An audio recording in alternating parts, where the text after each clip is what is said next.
نہیں، دراصل بات یہ ہے تمام مدد اللہ ہی کی طرف سے ہے۔ میں آپ سے مدد چاہوں گا، آپ مجھ سے مدد چاہیں گے، یہ بھی اللہ کی دی ہوئی طاقت سے ہی ہے۔ جبریل علیہ السلام کی مدد بھی اللہ کی دی ہوئی طاقت سے، اولیاء انبیاء اہل بیت کی مدد بھی اللہ کی دی ہوئی طاقت سے۔ فرق اتنا ہے کہ اللہ کی مدد ذاتی ہے اور یہ مدد اللہ کی عطا سے ہے۔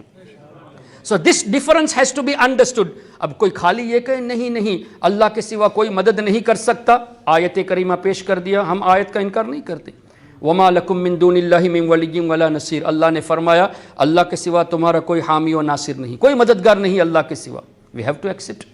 اب اس آیت کو لے کے کہتے دیکھو حضور بھی مدد نہیں کر سکتے، غوث و خواجہ مدد نہیں کر سکتے، اس لیے کہ اللہ نے فرما دیا۔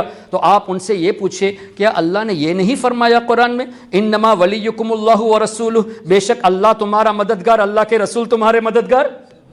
اب اس آیت کے بارے میں کیا کہو گے؟ اور اگلا حصہ والذین یقیمون الصلاۃ ویؤتون الزکاۃ وہم راکعون، اللہ کے نیک بندے بھی مددگار ہیں۔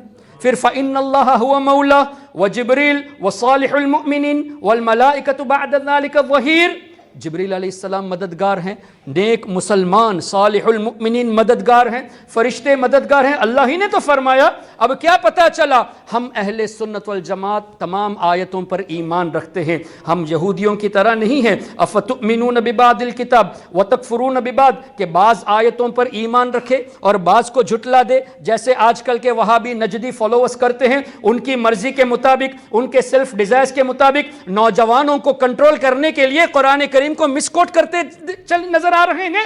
وہ کیا کرتے ہیں؟ صرف ان آیتوں کو پیش کرتے ہیں اور اس کو ایویڈنس کے طور پہ کہتے ہیں دیکھو اللہ نے نبیوں کو طاقت نہیں دی، جبکہ رب نے خود فرمایا میرے رسول مددگار ہیں۔